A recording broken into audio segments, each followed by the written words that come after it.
જો મિત્રો આપણે ગયા વખતે 20મા પાઠની શરૂઆત કરી, જે ખરેખર કંકાલ તંત્રનો પાઠ છે. પણ એની જે વિશેષતા કે એનું જે મુખ્ય કાર્ય હલનચલન અને પ્રચલન છે, એટલે પાઠનું મથાળું છે હલનચલન અને પ્રચલન. આપણે એકચ્યુઅલી શીખવું છે કંકાલ તંત્ર, પણ આપણે શરૂઆત કરી સ્નાયુ પેશીથી. એટલા માટે એ હલનચલનની અંદર કંકાલ તંત્ર સિવાય કંકાલ તંત્ર ઉપર ગોઠવાયેલી સ્નાયુ પેશી પણ એટલી જ જવાબદાર છે જેટલું કંકાલ તંત્ર હલનચલન માટે જવાબદાર છે. બંનેના સંકલનથી જ હલનચલન શક્ય બને છે. એકલા કંકાલ તંત્રથી કે એકલા સ્નાયુથી હલનચલન શક્ય ના બને, જેવું બંનેના સંકલનથી બને.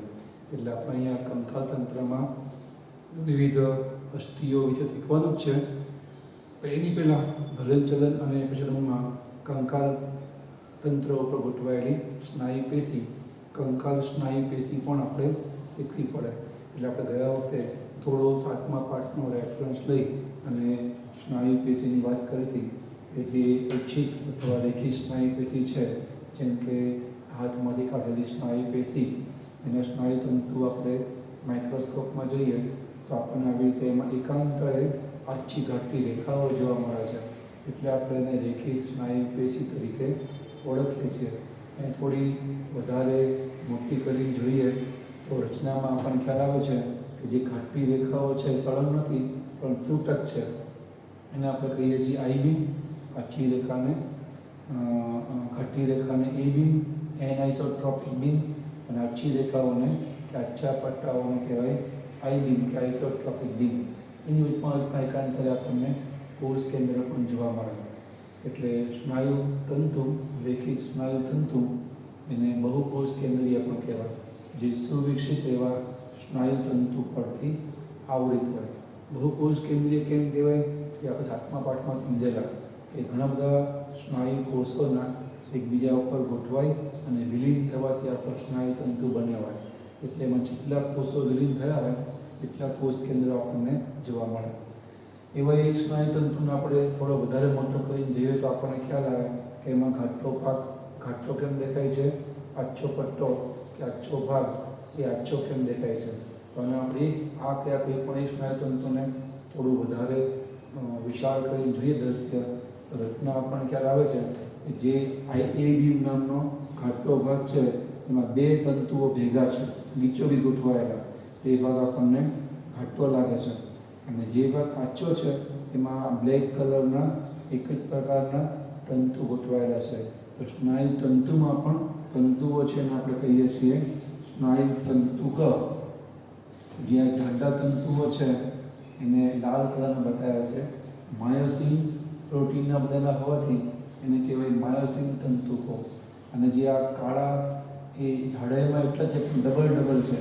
એ કાળા તંતુઓ, પાતળા તંતુઓ છે, એ એક્ટિન નામના પ્રોટીનના બન્યા હોય. એટલે એને આપણે એક્ટિન સ્નાયુ તંતુક તરીકે ઓળખીએ છીએ. આછો ભાગ છે એની વચ્ચોવચ્ચે ઘાટી રેખા હોય એનો આપણે તરંગી રીતે દોરી છે, તરંગવત દોરી છે. એનું નામ છે ઝેડ બીમ અથવા જેક્સ બીમ, અથવા એક એનું બીજું પણ નામ છે, એને નહીંતર ક્રાઉઝ કલા પણ કહેવાય. ક્રાઉઝ કલા અથવા ઝેડ બીમ કે જેક્સ બીમ. તો એ ઘાટી એવી ઝેડ બીમ રેખામાંથી જે એક્ટિન તંતુકો બંને તરફ ઉત્પન્ન થાય છે, તે આછો ભાગ આઈ બીમ, એમાં ખાલી એક્ટિન તંતુકો જ છે.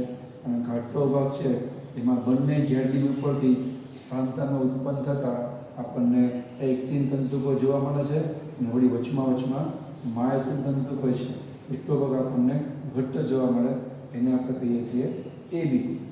તમે ધારી જો તો જે આટલો ભાગ છે, આટલો ભાગ, એમાં પાસે એટલા માયોસિન તંતુકો જ છે. જે આ જે ભાગ છે આઈ બીમનો આછો ભાગ, એમાં માત્ર એક્ટિન તંતુકો જ છે. એમાં માયોસિન વચમાં મળતા નથી અહીંયા. તો એ ભાગ આછો છે એટલે આપણે આઈ બીમ કહીએ છીએ. અહીંયા આ એક્ટિન માયોસિન અહીંયા પણ એક્ટિન માયોસિન તંતુકો છે એટલા ઘાટો ભાગ છે, એ બીમ કહીએ છીએ. પણ તમે જરા ધારીને જો તો આ બંને ઝેડ બીમમાંથી ઉત્પન્ન હતા, જે આ ઉપર નીચેના સામે આવતા એક્ટિન તંતુકો છે એ મધ્યમાં મળતા નથી. એટલે વચ્ચેનો થોડો એકદમ પાતળો ભાગ છે, પણ વચ્ચેનો ભાગ એવો છે એમાં એટલે માયોસિન તંતુ જ છે. તમે દોઈને બતાવો તો દેખાડો આટલો ભાગ એમાં તો છે, આ ભાગ એમાં ફક્ત માયોસિન તંતુ જ છે, બરાબર છે. તો એ ભાગ વળી પાછો આછો હોય, એ ભાગને આપણે કહીએ છીએ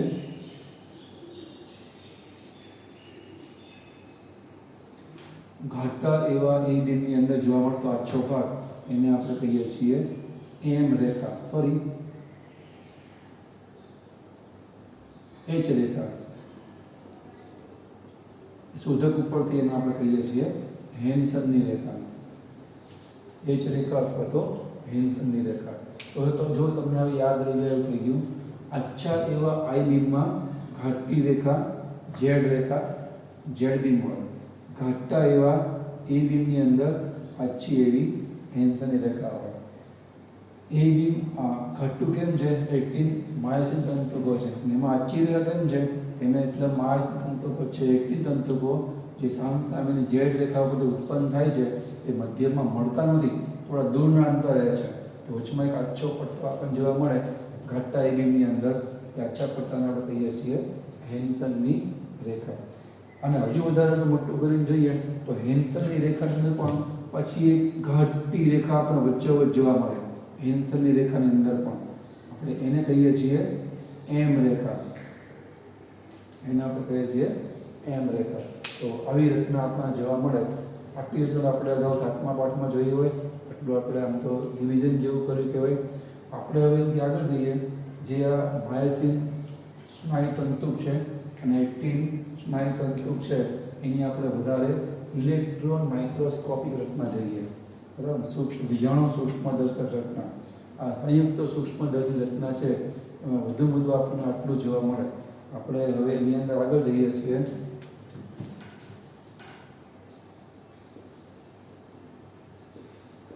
ઇલેક્ટ્રોન માઇક્રોસ્કોપિક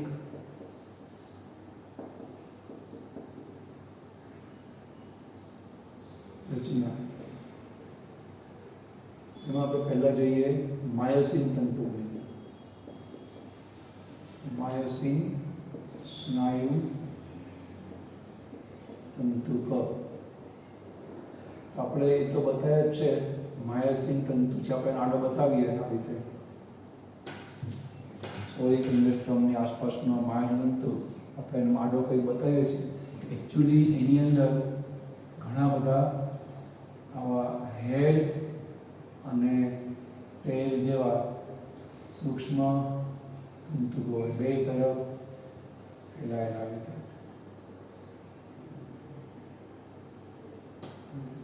એમાંનો આપણે એક તંતુ જોઈએ તો સ્નાયુ તંતુમાં જે તંતુઓ છે એને કહેવાય તંતુકો.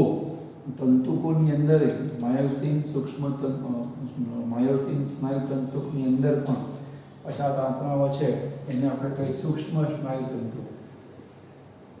સૂક્ષ્મ સ્નાયુ તંતુક.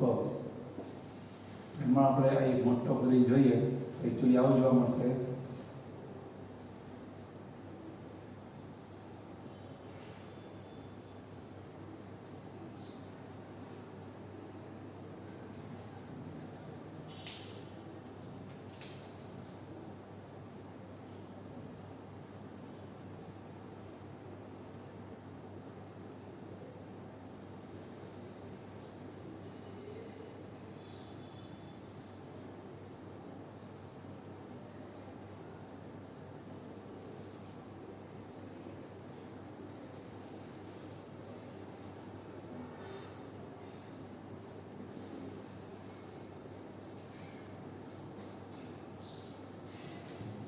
તમને ખ્યાલ આવે એવું છે જ.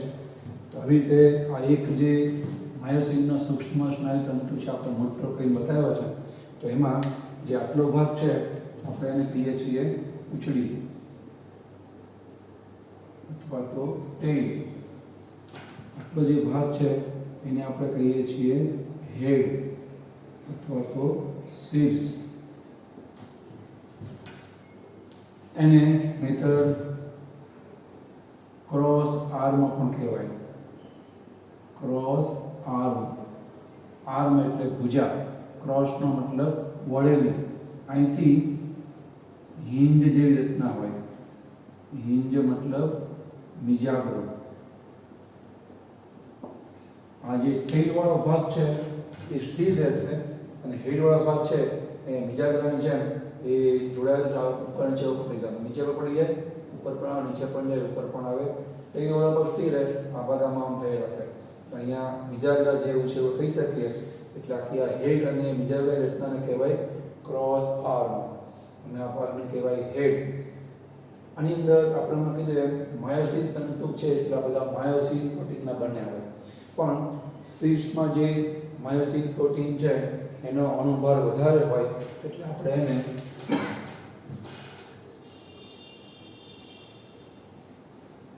HMM તરીકે ઓળખીએ છીએ. HMM.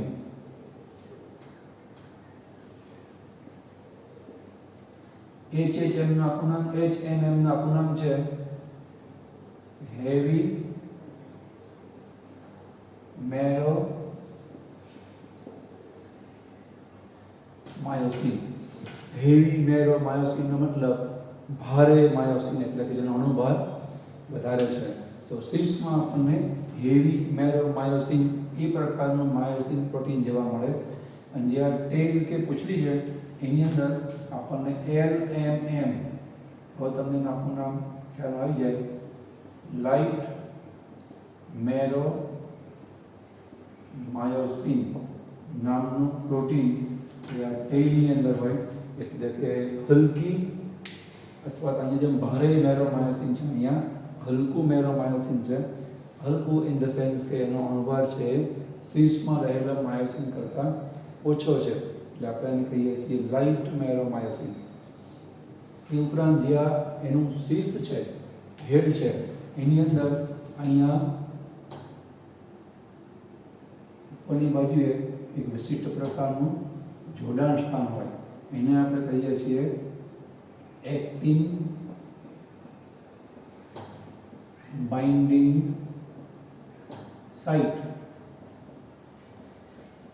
ABS તરીકે ટૂંકમાં ઓળખીએ છીએ.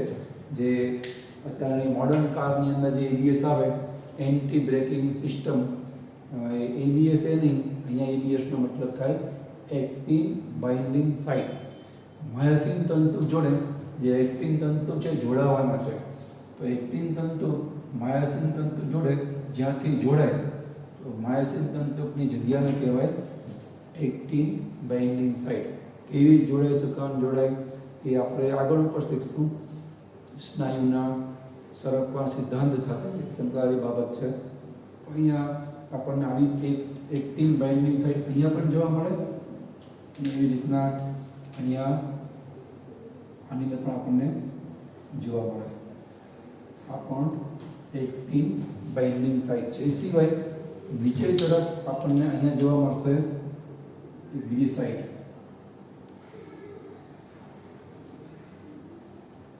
જેને આપણે કહીએ છીએ ATP binding site. Adenosine triphosphate જે આપણે અગાઉ ઘણીવાર ભણી ચૂક્યા છીએ કે એ શક્તિસભર સંયોજન છે.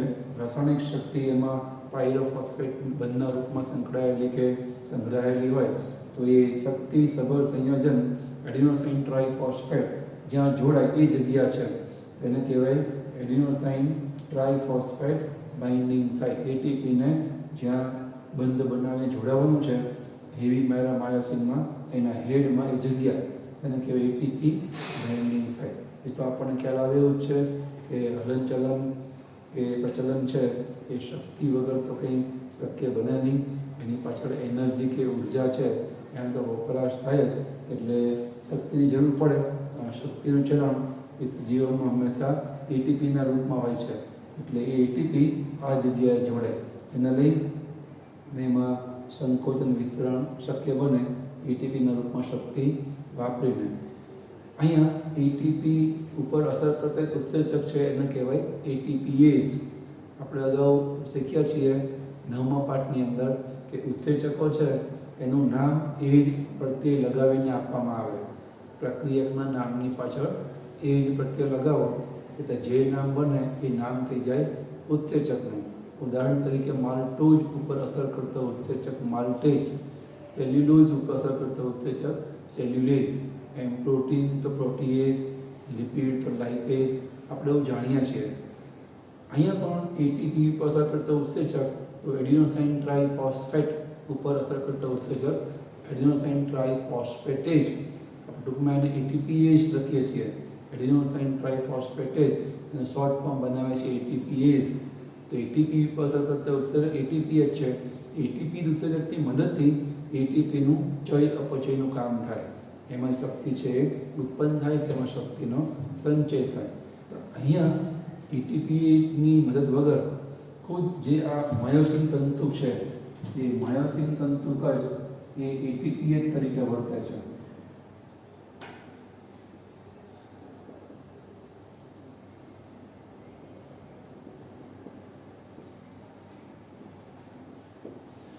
અહીંયા અલગથી એટીપીએચ નામના ઉત્સેચકની જરૂર નહીં પડે. એટીપીએચ પોતે જ એટીપી તરીકે વર્તે અને એ આ એટીપીને એની જોડે બંધન બનાવવા માટે, જોડાવા માટે પ્રેરે અને એમાંથી એને શક્તિ મળે હલનચલન કરવા માટે. પ્રમાણ કીધું એમ ટેર છે આ નામ ને શીર છે આવી રીતે હલનચલન કરે કઈ શક્તિ એને આ એટીપીમાંથી મળે. એટીપીને ઉત્તેજવા માટે એ માયોસિન પોતે તે એટીપી તરીકે વર્તે છે. એટલે કે માયોસિન પ્રોટીન છે એ હલનચલનમાં સંકળાયેલા પ્રોટીન ઉપરાંત એક ઉત્સેચકીય પ્રક્રિયા ઉત્સેચક તરીકે પણ વર્તે છે એવું કહેવાય. તો આટલી રચના આપણને આપી છે આ વચ્ચે રહેલા માયોસિન તંતુકની. એક એક માયોસિનની અંદર આવા ઘણા બધા માયોસિન સૂક્ષ્મ તંતુકો આપણને જોવા મળે, હેડ અને ટેલવાળા. તમને માયોસિનની સૂક્ષ્મ રચનાનો ખ્યાલ આવી ગયો. આ સૂક્ષ્મ રચના તમને ફાવે, આવડે, સમજાય એટલે પછી તમને કેવી રીતે આપણે હલનચલન કરીએ છીએ, સ્નાયુ કેવી રીતે સંકોચન વિતરણ પામે છે એ તમને પછી સમજાય. હવે આવી નવી સૂક્ષ્મ રચના છે ઇલેક્ટ્રોન માઇક્રોસ્કોપિક રચના. ઇલેક્ટ્રોન માઇક્રોસ્કોપિક રચના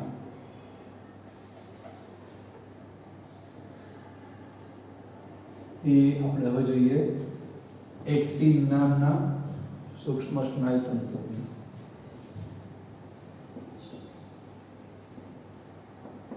એક્ટિન સ્નાયુ તંતુ.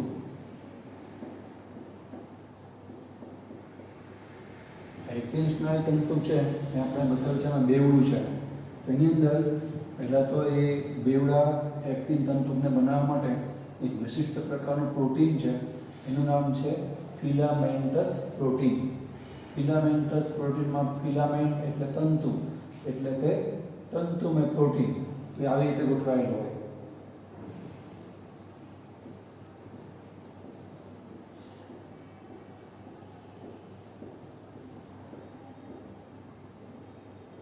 આ એક એકમ છે, આમ તો એને કહેવાય જી પ્રોટીન. જી પ્રોટીનનું આખું નામ છે ગ્લોબ્યુલર પ્રોટીન. અને ગ્લોબ્યુલરનું ગુજરાતી કરવું હોય તો ગોળાકાર પ્રોટીન. એટલે આપણે અહીંયા એવો ગોળાકાર આકાર બતાવેલો છે.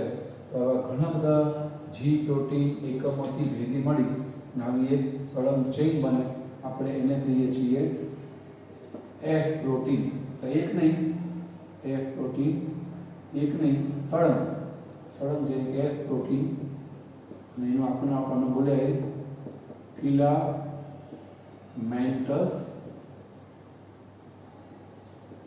પ્રોટીન.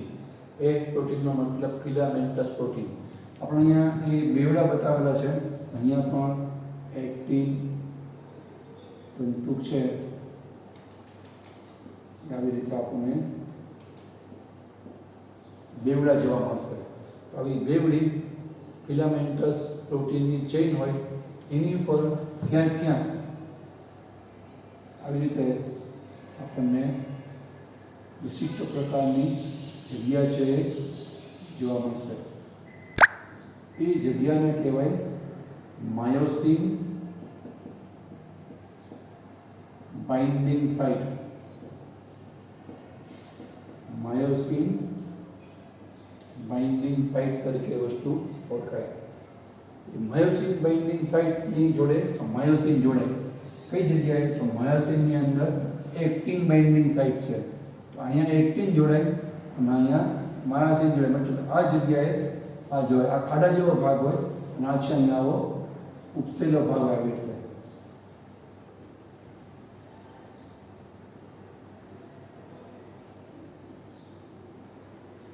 આ રીતે ઉપસેલો ભાગ હોય અને કહેવાય માયોસિન બાઇન્ડિંગ સાઇટ. એ ભાગ છે આની અંદર ફિટ બેસે. એક્ટિનનો આ ભાગ આમાં જોડાય અને માયોસિન જોડે, આને કહેવાય માયોસિન બાઇન્ડિંગ સાઇટ. એ અહીંયા જોડાય, આ જોડે એક્ટિન આથી જોડાય, આને આપણે નામ આપ્યું એક્ટિન બાઇન્ડિંગ સાઇટ. ખાડો અને ટેકરો આપવાનું કારણ એ બંને સુસંગત છે, જોડાઈ શકે એ જ. બાકી એકચ્યુઅલી કંઈ રચના આવી ના હોય પણ તમને ખ્યાલ આવે એટલે આપણે આવા ભાગ છે બતાવે છે. આવી રીતે જે ફિલામેન્ટસ પ્રોટીન છે એની અંદર આપણને આવી એક્ટિન પ્રોટીન ઉપર માયોસિન બાઇન્ડિંગ સાઇટ જોવા મળે. પણ સ્નાયુ જ્યારે વિશ્રામની અવસ્થામાં હોય, એટલે કે આપણા અંગો દ્વારા કોઈ હલનચલન છે એ કરતા નથી, તો એ વખતે એ જે માયોસિન બાઇન્ડિંગ સાઇટ છે એ બીજા વિશિષ્ટ પ્રકારના પ્રોટીનથી કવર્ડ હોય, એટલે ઢંકાયેલી હોય. આ રીતે જો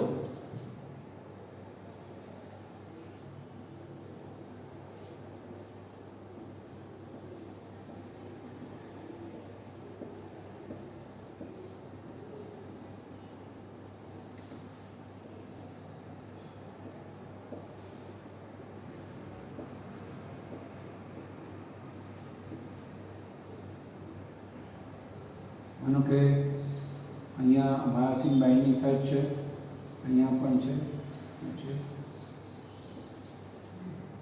આ બધી માયોસિન બાઇન્ડિંગ સાઇટ છે. એની પર એક વિશિષ્ટ પ્રકારનું પ્રોટીન છે એ આની ઉપર કવર થયેલું આવી રીતે.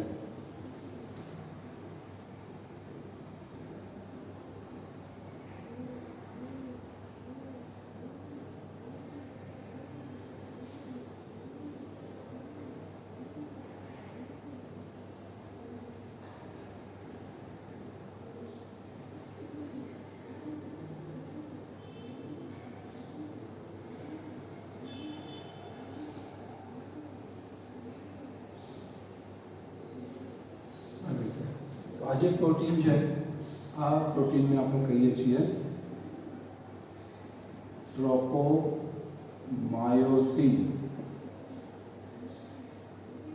એ પ્રોટીનને કહેવાય ટ્રોપોમાયોસિન પ્રકારનું પ્રોટીન. તો ટ્રોપોમાયોસિન છે એ જેટલી એક્ટિન તંતુ ઉપર માયોસિન બાઇન્ડિંગ સાઇટ છે એને કવર્ડ ઢાંકેલી રાખે, જેને લઈ અને આ માયોસિન બાઇન્ડિંગ સાઇટ જોડે આ માયોસિનના એક્ટિન બાઇન્ડિંગ સાઇટના આકર્ષણ ના થાય. એની પાસ જ છે. આની અંદર આવી રીતે હેડમાં એક્ટિન બાઇન્ડિંગ સાઇટ છે અને આ બાજુએ એક્ટિનમાં આવી માયોસિન બાઇન્ડિંગ સાઇટ છે. એ બંને વચ્ચે આકર્ષણ થાય, જોડાય નહીં અને બિનજરૂરી હલનચલન ન થાય. એટલે વિશ્રામની અવસ્થામાં અહીંયા જે એક્ટિનની અંદર માયોસિન જો જોડાવાની માયોસિન બાઇન્ડિંગ સાઇટ છે એને આ ટ્રોપોમાયોસિન કવર કરી રાખે. એ વખતે એના વચ્ચે આકર્ષણ નહીં થાય, કારણ કે વચમાં આવરણ છે. જે લોહ ચુંબક વચ્ચે આપણે આવરણ મૂકી દઈએ તો એમની વચ્ચે આકર્ષણની આવરણ પાડી દઈએ તો લોહ ચુંબક છે, મેગ્નેટ, એ લોખંડને આકર્ષે. અહીંયા એવી રીતની રચના છે કે આ માયોસિન બાઇન્ડિંગ સાઇટ અને માયોસિનમાં રહેલી એક્ટિન બાઇન્ડિંગ સાઇટ એ બંને વચ્ચે આવરણ કરી અને જરૂરી ના હોય ત્યારે બિનજરૂરી સ્નાયુ સંકોચનને અટકાવે છે. વિશ્રામની અવસ્થામાં હલનચલન થતું ના હોય એ વખતે આવી રીતે ટ્રોપોમાયોસિન માયોસિન બાઇન્ડિંગ સાઇટને જે એક્ટિન તંતુ ઉપર હોય એને ઢાંકી રાખે. અને એ ઉપરાંત અહીંયા જ્યાં જ્યાં આ ટ્રોપોમાયોસિન છે એની નીચે માયોસિન બાઇન્ડિંગ સાઇટ છે ત્યાં વિશિષ્ટ રીતે આવા 3 પ્રોટીન છે એના એકમો ગોઠવાયેલા આવી રીતે.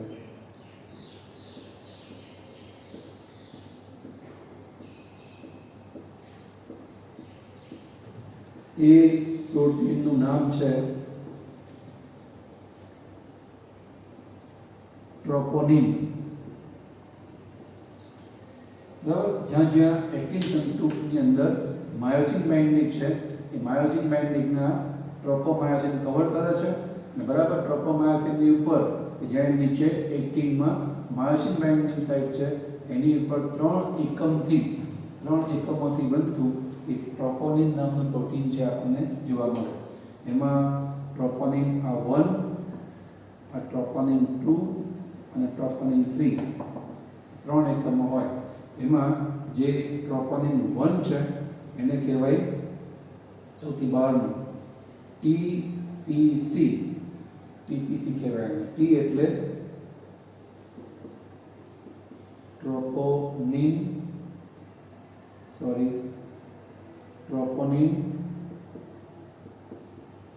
ટ્રોપોમાયોસિન કેલ્શિયમ. ટ્રોપોમાયોસિન કેલ્શિયમ તરીકે ઓળખાય.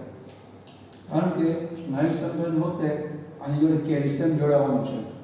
એ કેલ્શિયમ જો જોડાય છે માટે ટ્રોપોનિનના આ 3 પૈકીના સૌથી બહારના એકમને કે જે કેલ્શિયમ જોડે જોડાશે એ તો આપણે કહીએ છીએ ટીપીસી, ટ્રોપોનિન ટ્રોપોમાયોસિન કેલ્શિયમ. પછી એ વચ્ચેનો ભાગ છે ટ્રોપોનિનનો વચ્ચેનો એકમ, એને આપણે કહીએ છીએ ટ્રોપોનિન મીડિયમ અથવા તો ટ્રોપોનિન ટ્રોપોમાયોસિન ટીપીટી. એવું ટ્રોપોનિન પ્રોટીન છે કે જે ત્રીજું નામ આવશે ટીપીટી. આ જે છે એ વચ્ચેનું છે, કનેક્શન કરે છે, તો એને આપણે ટ્રોપોનિન ટ્રોપોમાયોસિન મીડિયમ. અને છેલ્લું છે જે ટ્રોપોમાયોસિન જોડાય છે તો આપણે એને કહીએ છીએ ટ્રોપોનિન ટ્રોપોમાયોસિન. આવા 3 એકમો આપણને ટ્રોપોનિનના છે એ જોવા મળશે. બરાબર, આ તમને સમજાય ને સૂક્ષ્મ રચના, અને આ જે માયોસિન સૂક્ષ્મ રચના છે એ તમને સમજાઈ જાય તો હવે તમને જે કંઈ સંકોચન વિતરણ છે એનો ખ્યાલ આવશે. એકચ્યુઅલી આપણા શરીરમાં બાહ્ય દેખાવની વાત કરું ને તો 2 પ્રકારના સ્નાયુ હોય, લાલ સ્નાયુ અને સફેદ સ્નાયુ. લાલ સ્નાયુ એટલે એવા સ્નાયુ કે જેની અંદર આપણને ઓક્સિજનને કારણે એ લાલ રંગના જોવા મળે, અને સફેદ સ્નાયુ છે એમાં ઓક્સિજનેશન થયું ના હોય તો એની અંદર આપણને રંગ જોવા નહીં મળે, એટલે કે એ આપણને સફેદ જોવા મળે. એટલે ઘણીવાર કોઈ પ્રાણી મરી જાય વાહન નીચે કચડાઈને તો આપણને લાલ માઉન્ટના લોચા જોવા મળે, તો એવું નહીં કે લોહી નીકળ્યું છે, ઓલરેડી એની અંદર લાલ રંજક દ્રવ્ય છે, એટલે એ લાલ સ્નાયુ છે. અને જ્યાં રંજક દ્રવ્ય નથી એ સફેદ માઉન્ટના લોચા કે સફેદ સ્નાયુ પેશી હોય. એટલે એવી રીતે સ્નાયુ પેશી આ 2 પ્રકારની હોય. જેમ આપણે અગાઉ ગયા વખતે અહીંયા જોયું હતું કે રેખિત અરેખિત અને હૃદય સ્નાયુ, એમ કાર્યની દ્રષ્ટિએ અને રચનાની દ્રષ્ટિએ આપણને આવા 3 પ્રકારના સ્નાયુ પેશીના પ્રકાર જોવા મળે. એ જ રીતે લાલ સ્નાયુ અને સફેદ સ્નાયુ પણ શ્વસન, રંજક દ્રવ્ય, હિમોગ્લોબિનની હાજરી અને ગેરહાજરીના આધારે પ્રકાર જોવા મળે. એ સિવાય આપણને બીજી રીતના પ્રકાર જોવા મળે. સ્નાયુ જ્યારે સંકોચન વિસ્તરણ કરે ત્યારે એ સંકોચન વિસ્તરણ 2 પ્રકારનું હોઈ શકે છે, આઇસોટોનિક અને આઇસોમેટ્રિક. આઇસોટોનિક અને આઇસોમેટ્રિક.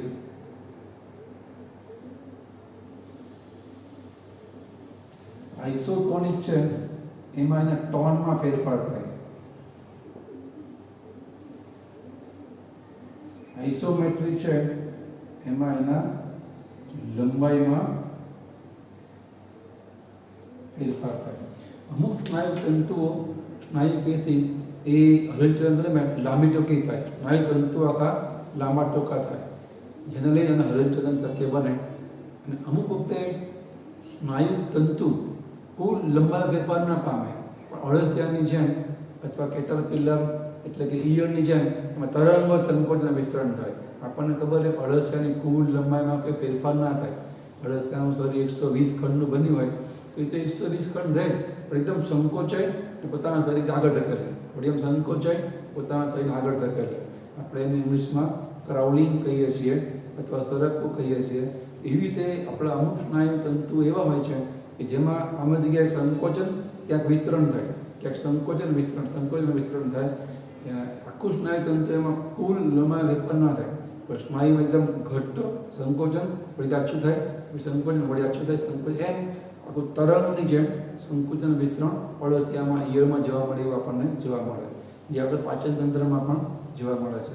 એની અંદર જ્યાં સ્નાયુ ઘટ્ટ બને ને સંકોચાય ને ઘટ્ટ બને એકદમ ઘટ્ટા રંગમાં જોવા મળે, ટોન રંગ ઘટ્ટો થઈ જાય, વળી વિસ્તરણ પામે એટલે રંગ આછો થઈ જાય, ટોન એટલે દેખાવ રંગ બદલાઈ જાય. તો વારંવાર આછો ઘટ્ટો થાય અને ટોન બદલાય, લંબાઈ ના બદલાય તો એને કહેવાય આઇસોટોનિક પ્રકારના સ્નાયુઓ.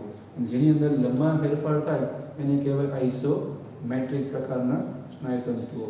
આપણે શીખી રહ્યા છીએ કે શીખવાના છીએ એ હલનચલન એવા પ્રકારનું છે એની અંદર સ્નાયુ તંતુની કુલ લંબાઈમાં ફેરફાર નહીં થાય, પણ સંકોચન વિસ્તરણ થઈ અને હલનચલન શક્ય બનશે. એટલે કે કુલ મિલાવીને આપણે આઇસોટોનિક પ્રકારના સ્નાયુના સંકોચન વિસ્તરણને શીખવાના છીએ, જે સિદ્ધાંતનું નામ છે સ્નાયુનો સરકવાનો સિદ્ધાંત.